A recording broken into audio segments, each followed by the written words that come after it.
So here's the video of my activity bot tilting this way. We got to about 40 degrees tilt on the x-axis.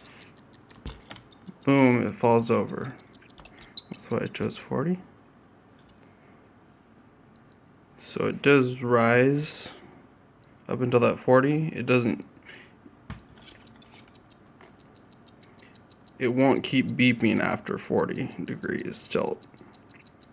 So it won't keep beeping at 90 degrees. Just the way I engineered it, because I'll look at the other side. When we get to negative 40, it's going to square that number and still beep at the same tone.